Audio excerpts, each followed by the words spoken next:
Hi class, and welcome back to our penultimate lecture for social psychology, Psych 241. Today we're going to go over the last chapter in the book before we go back through the book to chapter 10, our final chapter. Today we'll talk about prosocial behavior. Couple announcements, stop by office hours. We're getting towards the end of the semester. If you have any questions, now is a good time to get those cleared up. Don't forget that final paper as well. That does need to be completed here at the end of the semester.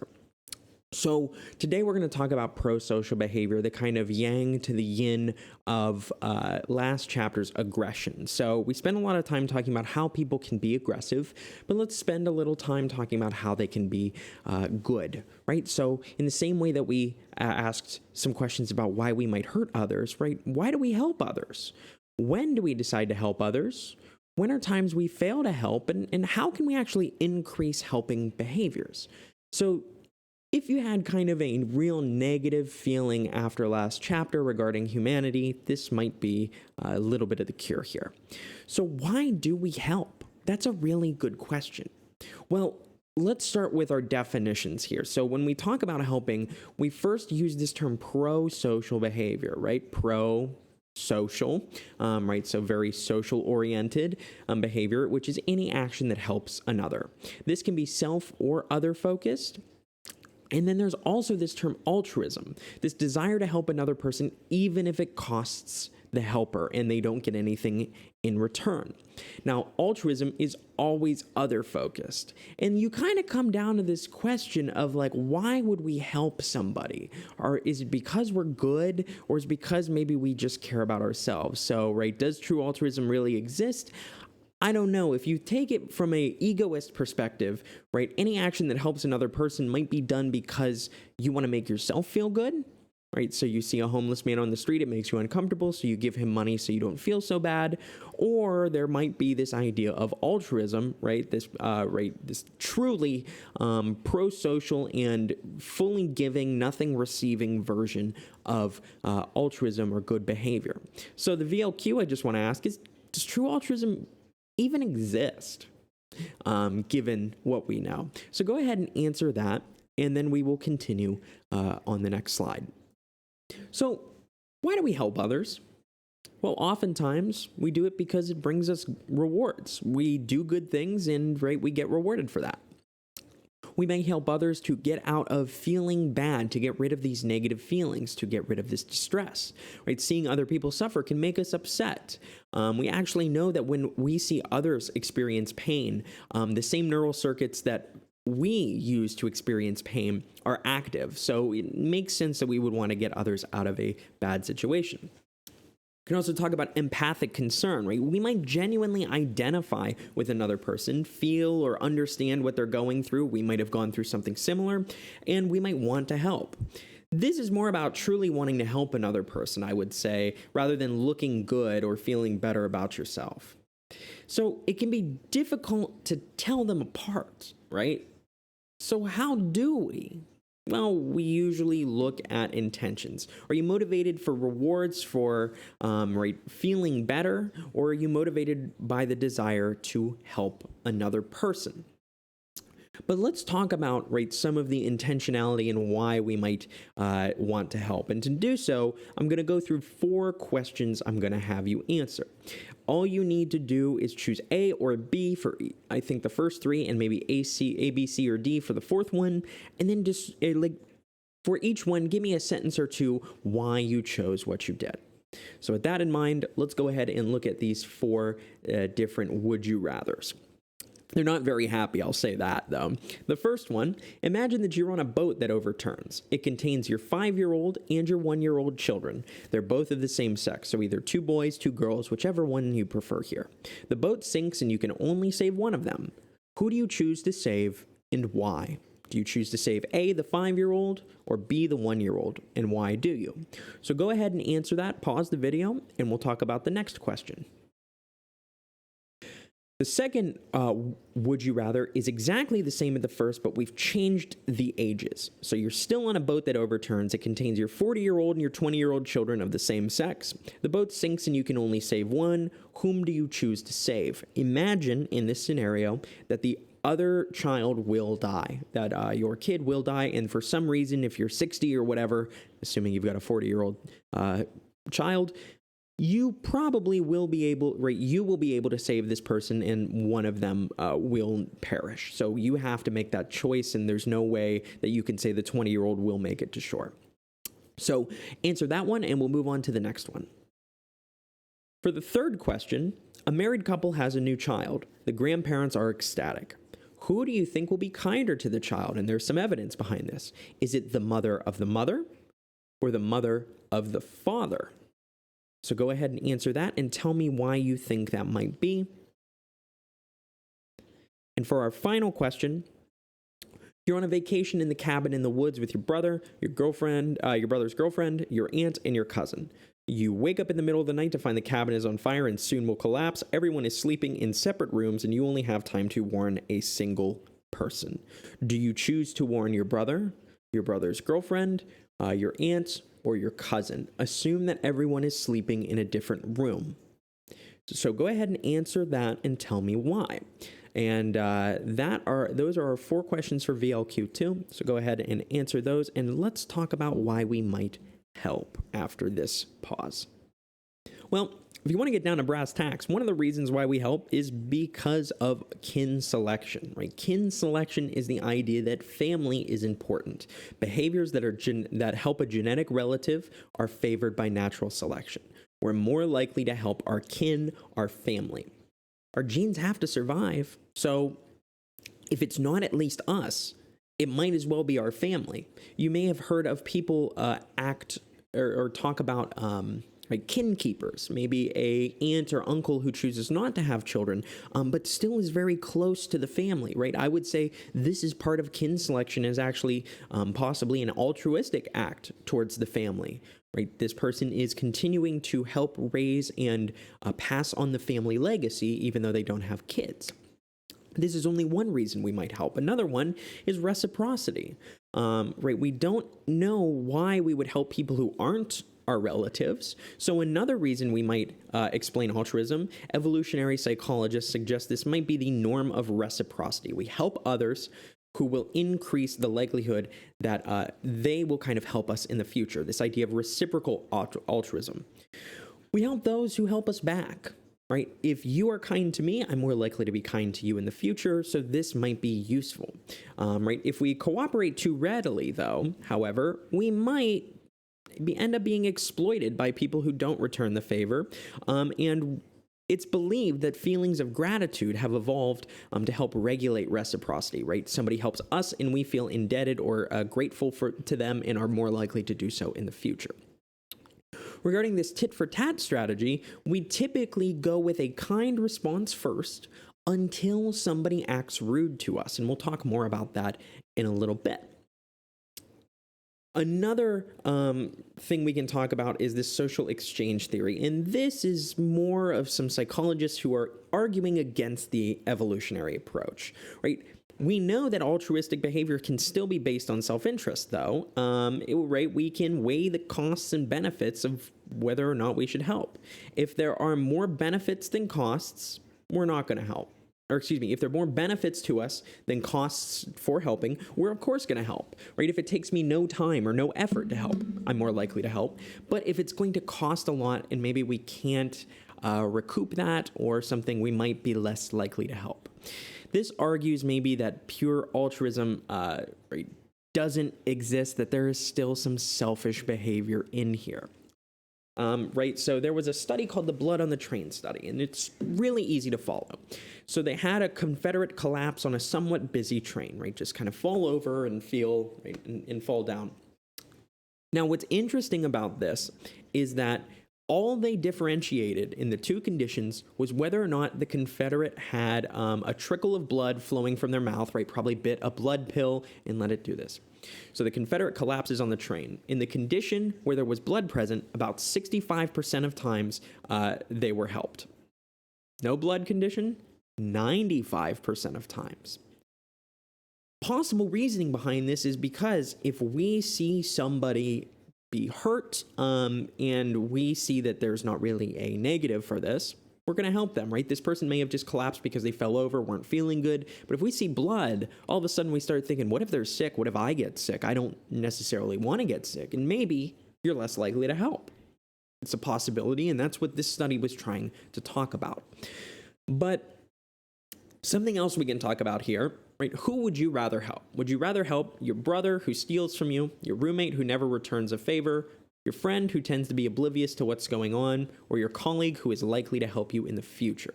Which one of these would you choose and why? Well, hopefully you've answered, because I'm going to give you the answer based on what we just talked about.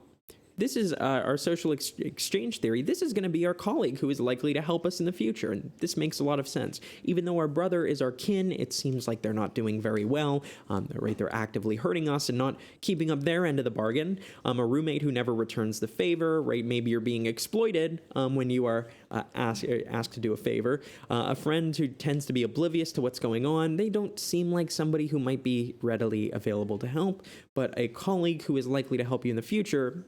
Probably the best way we can talk about this in terms of who might be the most helpful to us in the future. Now, I mentioned this idea of personal distress a little bit ago, and I really like this hypothesis because it makes a lot of sense, in my opinion. Right? This ties into social exchange if you think about this. Seeing someone suffer makes us feel bad. So, right, I think about these old ads that you used to see, right?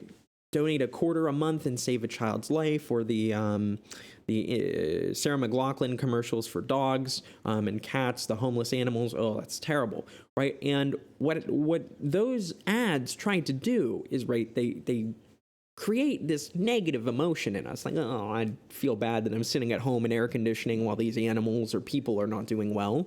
And so we need to get rid of that negative feeling. Well, think about it in terms of cognitive dissonance.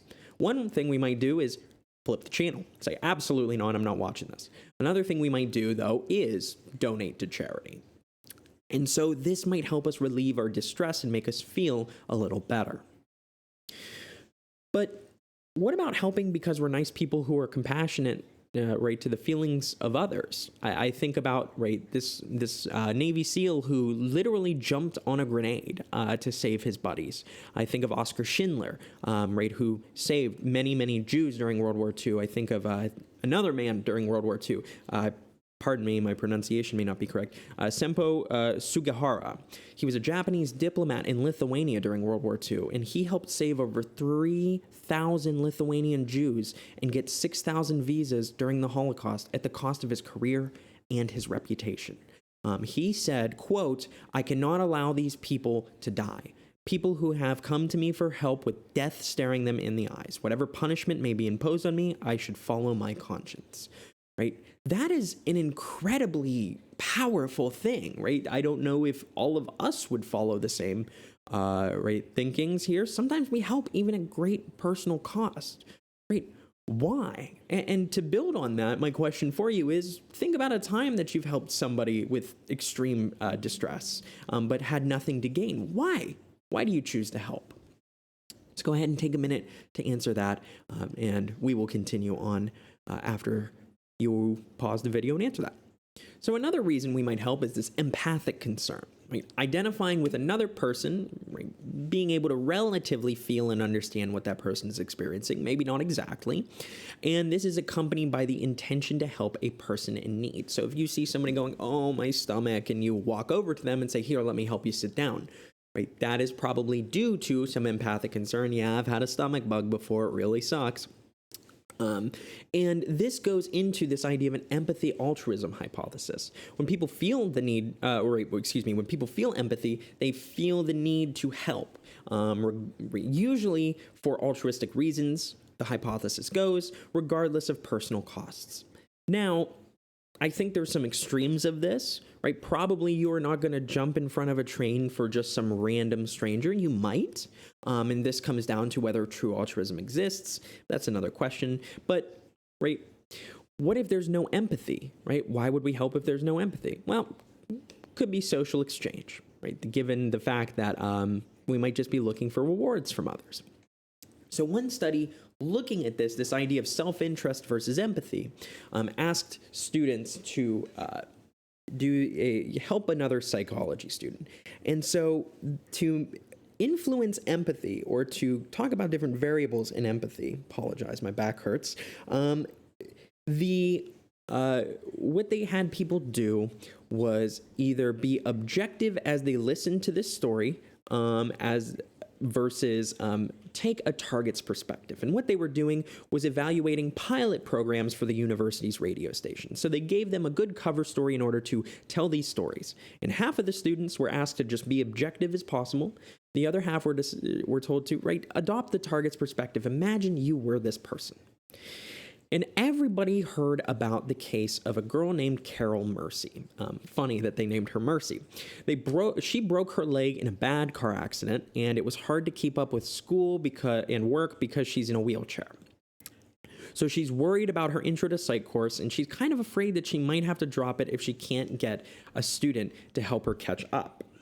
So what they did was they manipulated your empathy towards this person, taking Carol's perspective versus just kind of listening to this. They also manipulated the costs of helping. It turns out either Carol was in your same intro to psych class, or if you wanted to help Carol, you would have to go to her home.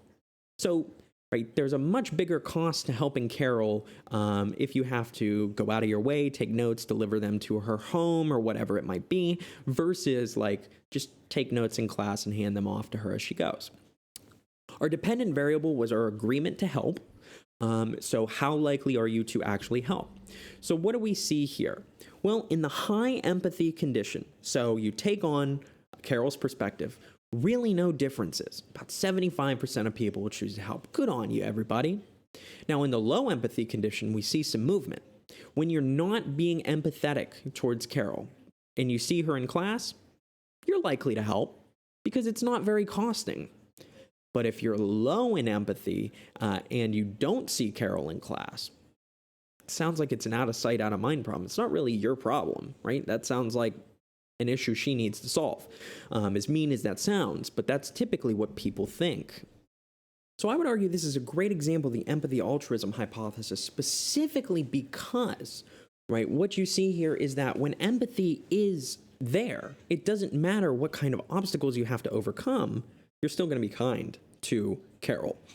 But when empathy is not there, it's more of a function of, the social rewards, the social exchange theory. So, because you're less likely to actually help Carol when she's not close by.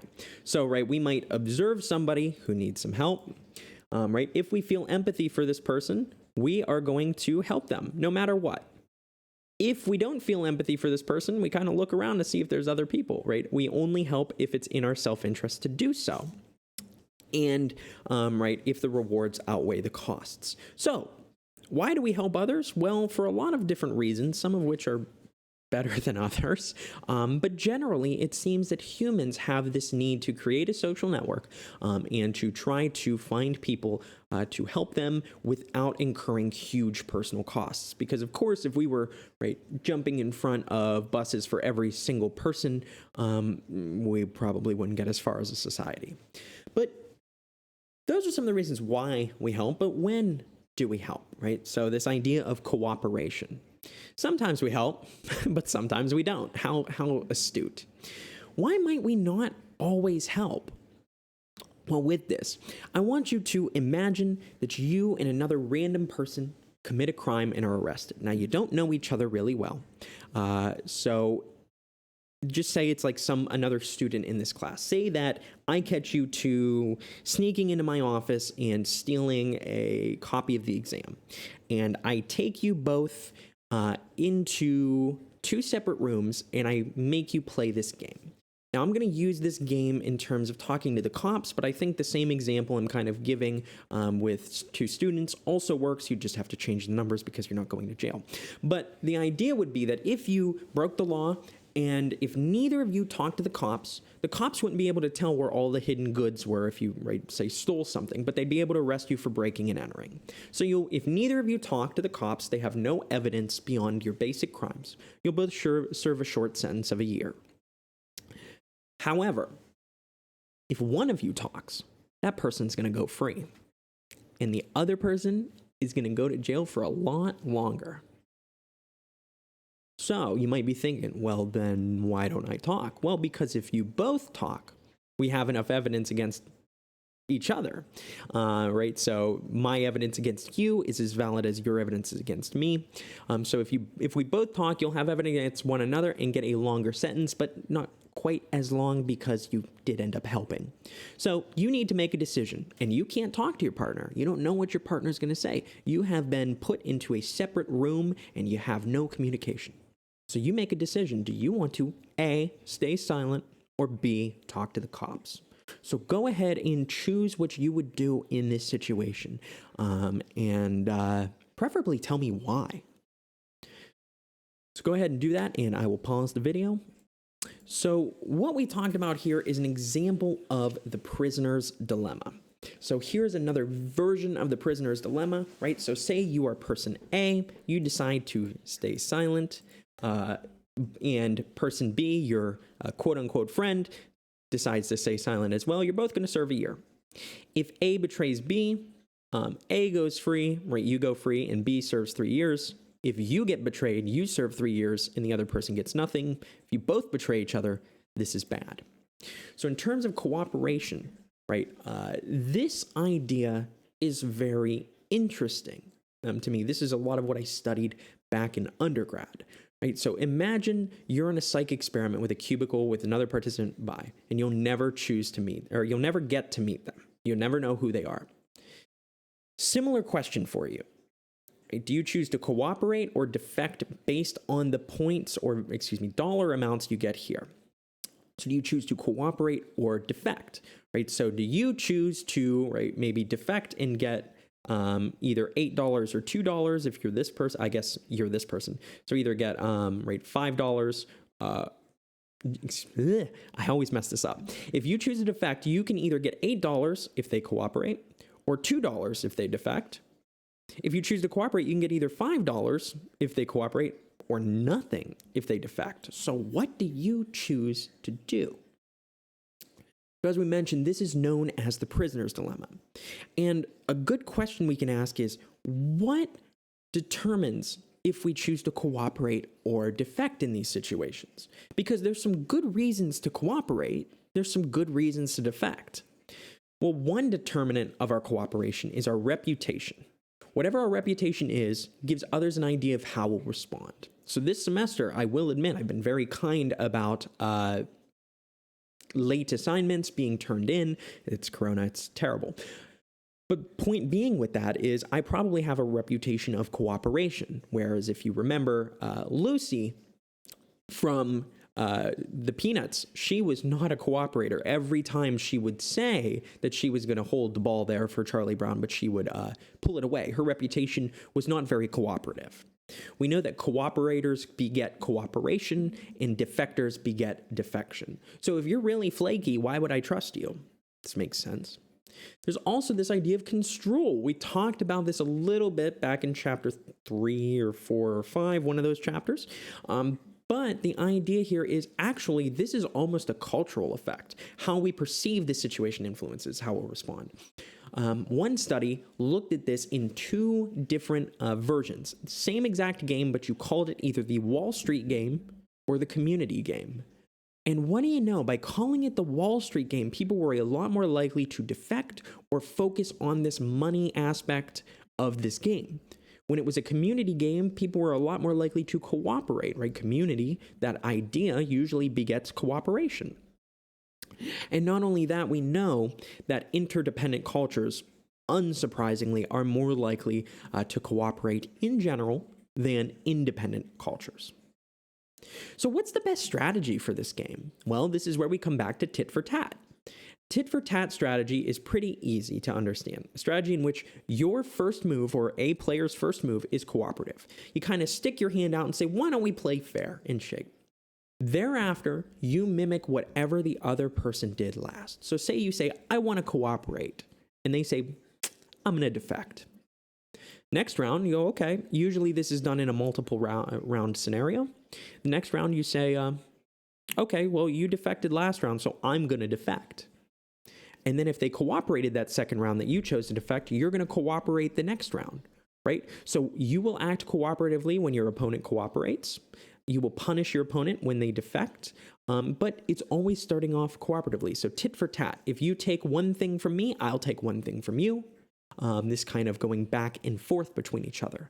And this is really useful, right? It suggests that I'm going to be friendly at first, but if you do something wrong, I'm going to punish you for it. It's a pretty fair strategy, I think. This seems to be the best strategy for this. So, right, I kind of like to think of it as walk softly and carry a big stick. Be kind, but recognize that you will punish if necessary.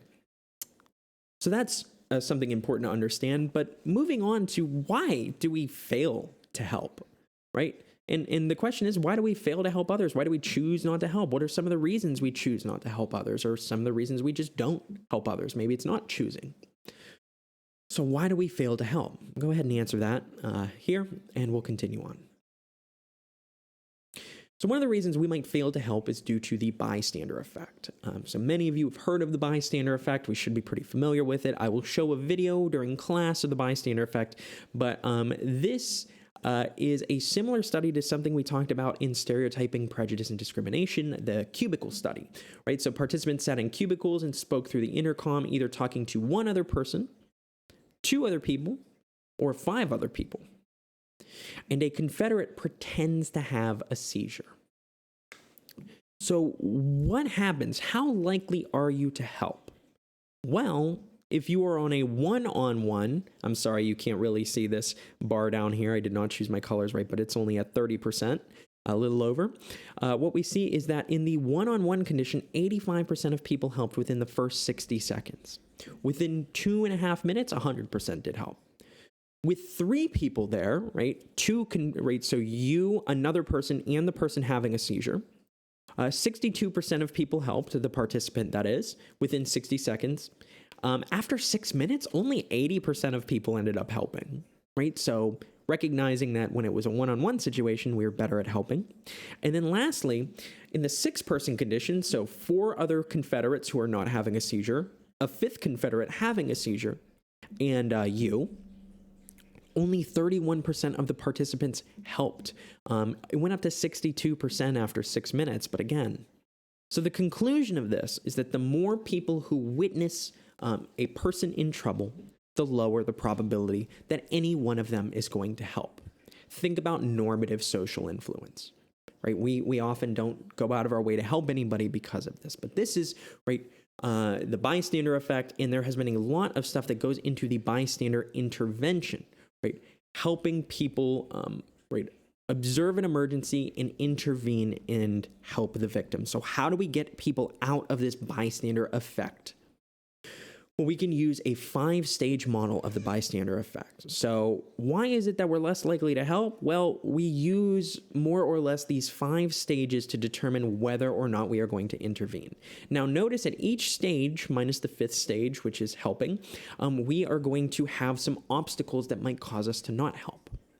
So at the first stage, for instance, stage 1 is just noticing that a person, event, or situation may require help. Stage 2, right? Then we interpret that help is needed. So in stage 1, we see that we see that something's going on. In stage 2, we perceive that, oh, this is something we have to, right? We might want to help, or somebody needs something. Stage 3, taking responsibility for the situation, actually doing something about it. Stage 4, right, deciding to help. And stage 5, helping. Now, let's talk about each of these stages kind of one-on-one. So stage 1, noticing a person or situation that may require help. So just noticing the event. So there was a study called the Good Samaritan study, which I feel like I taught on this before, but I guess it's in this lecture, right? So the Good Samaritan study is about seminary students giving a speech. And what happened here was that they were given 1 or 2 topics to give a speech on.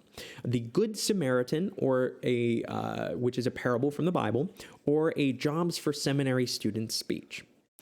So if you don't recall, the Good Samaritan story is about a person, a man from Samaria, Samaritan, who is sick on the side of the road, and a bunch of people walk by and help them. Excuse me, this is just somebody who's sick on the road, and a bunch of people walk by and help them.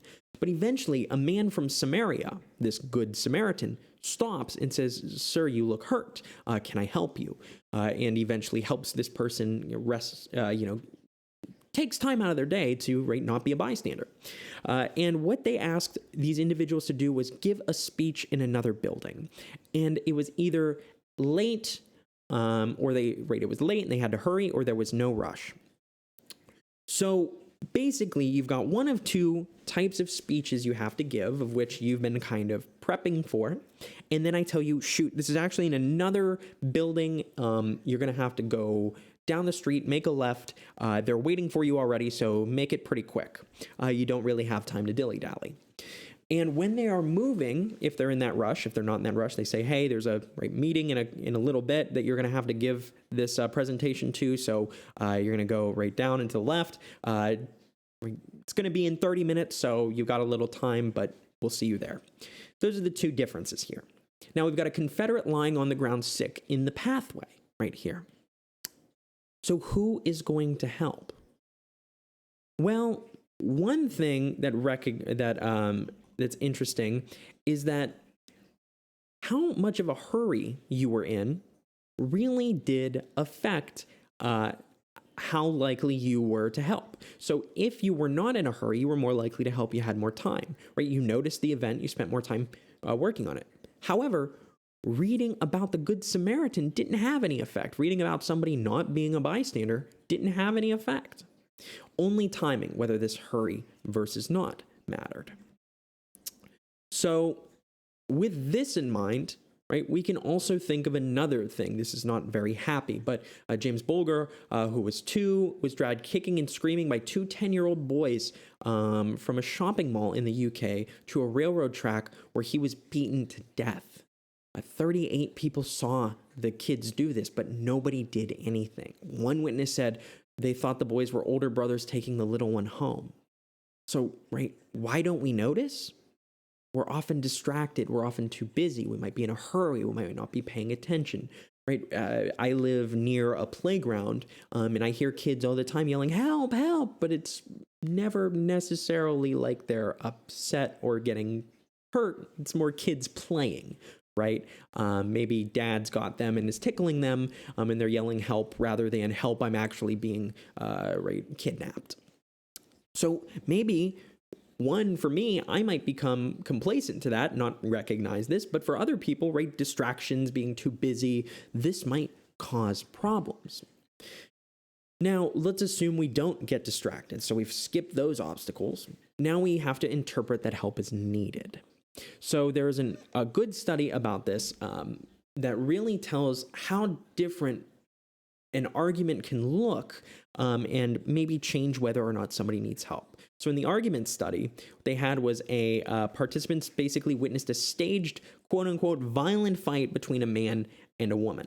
And during the fight, the woman either says, "Get away from me, I don't know you," or in the other condition, "Get away from me, I don't know why I married you."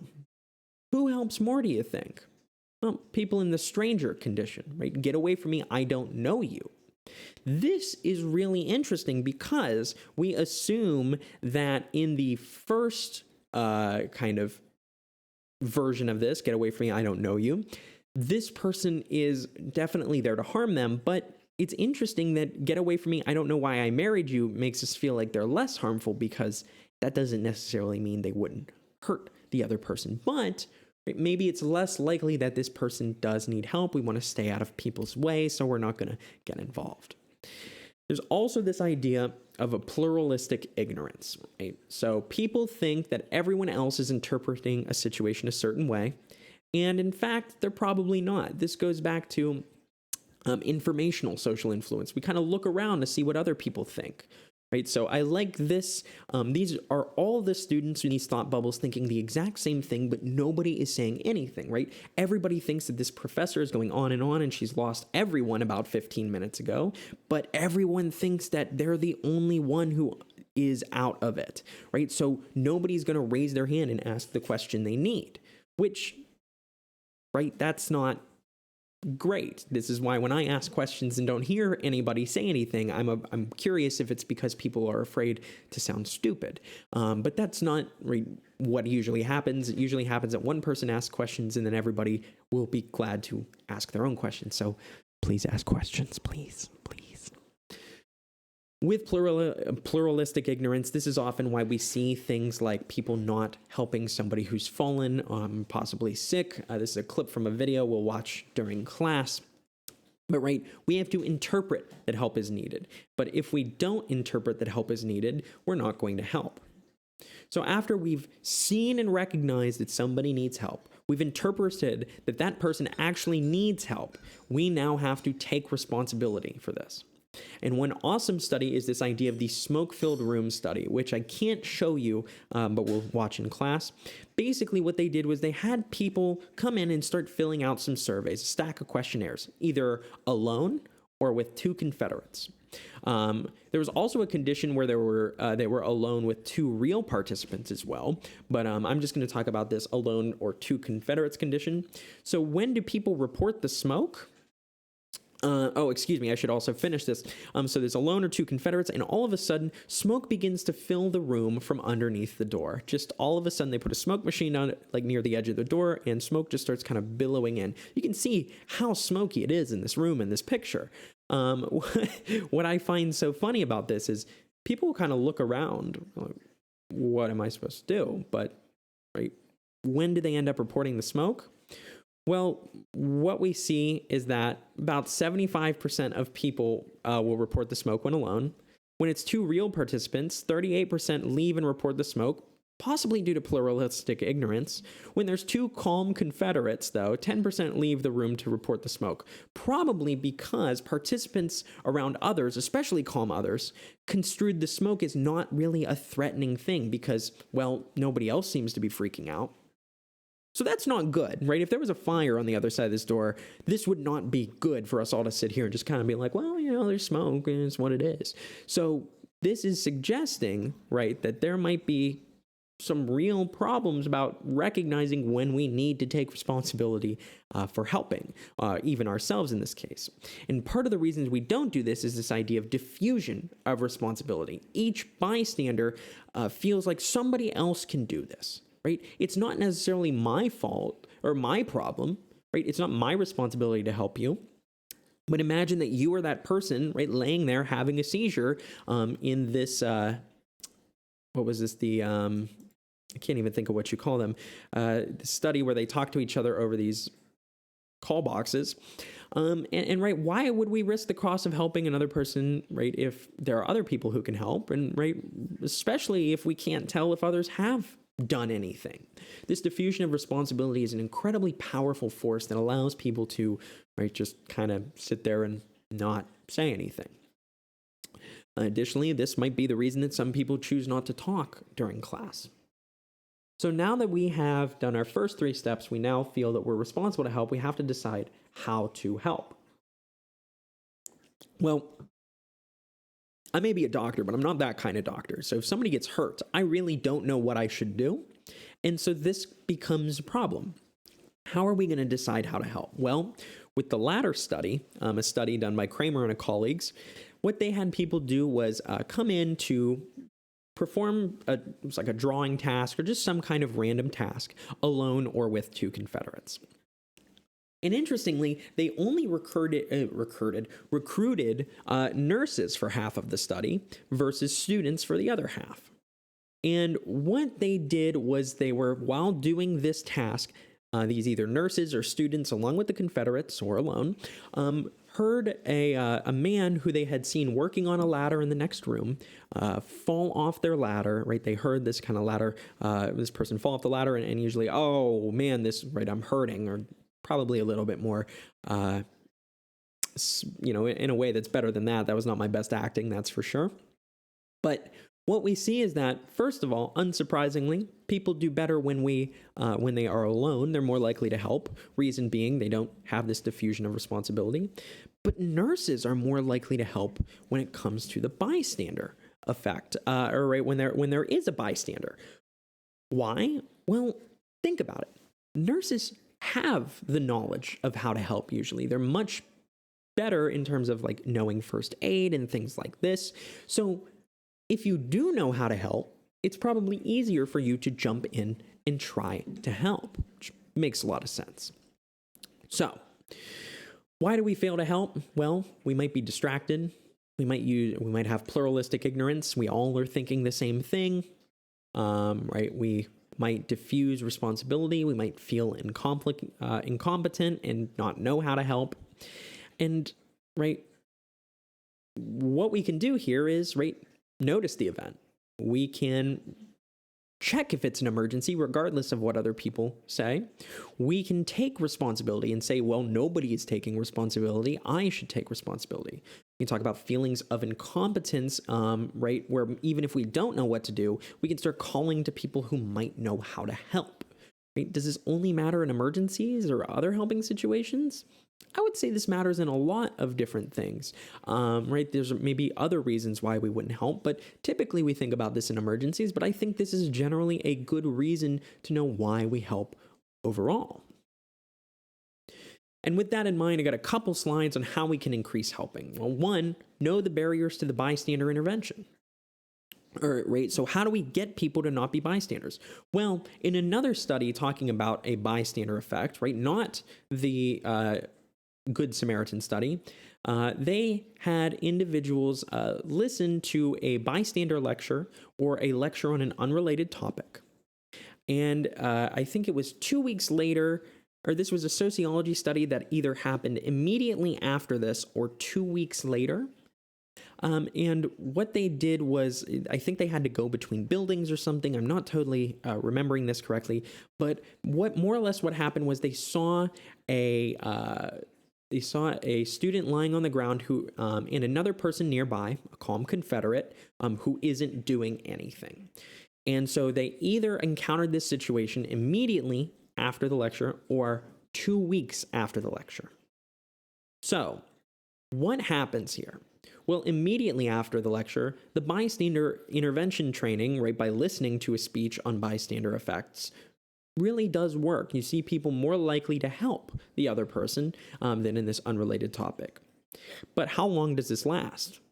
Well, it seems to help no matter what, even 2 weeks later, suggesting that right, the more we know, the more we recognize, the more we train to avoid the bystander effect, the more likely we are to avoid the bystander effect. So knowing about the bystander effect, knowing this is incredibly important. So how can we increase helping? Well, I remember one time I was in a movie theater, and I think I was watching Les Mis with my then fiance, now wife, and I remember somebody yelled, "I'm having a seizure," or somebody yelled, "Oh my God, they're having a seizure." The theater wasn't crowded; it was Les Mis, and it was a couple weeks after it came out. But this person was really in distress, and the person with them had called out to the theater that said, "Oh my God, they're having a seizure." What And what ended up happening was I immediately reached for my phone. Because I've learned a lot about the bystander effect. And as I go to do that, I look around and I see in front of me 3 other people calling 911 already. So I've recognized that the problem's already been taken care of. However, right, there's still other ways I can help or still other ways people can help. Right? What we saw or what happened there was nobody actually needed to follow maybe some of these rules or ways in which we can get help. But the first thing, right, this person did do, attract attention, right? What we know is that yelling help isn't really effective because people will often ignore it, especially kids. You might think it's something else, right? With a kid, it's probably best to teach your kids to yell things like, "This isn't my dad, somebody help," because, right, you're making it very clear that it's an emergency, right? "I don't know you, I need help." These are very clear ways, right? There's a fire in here, I need help. There's a fire in here, I need help. Even if they run in here and there's no fire, if you are being, right, assaulted or something, you're still going to get the same effect. Another thing we can do that I didn't have to, right, is delegate responsibility to singling someone out, right? Like, you in the red coat, you need to call 911 right now. Tell them that we have an emergency, right? Instruct the person to do whatever they need to do. In these, you are getting past all of those stages to right, not helping people by kind of focusing on those 4 points that we talked about, those 4 steps in the bystander effect, or I should just say in generally in unhelpful behaviors and kind of overcoming them. So this should be something that makes hopefully a lot of sense. You've probably heard some of this before, but with that in mind, that's all I have to talk about today. If you do have any questions, go ahead and shoot me an email. But other than that, stop by office hours if you have any questions. Don't forget that final paper. Looking forward to seeing you guys in class. And don't remember, we got 1 lecture after this, so we're so close to being done. If you guys need anything, let me know. Have a great one, and I'll see you when I see you.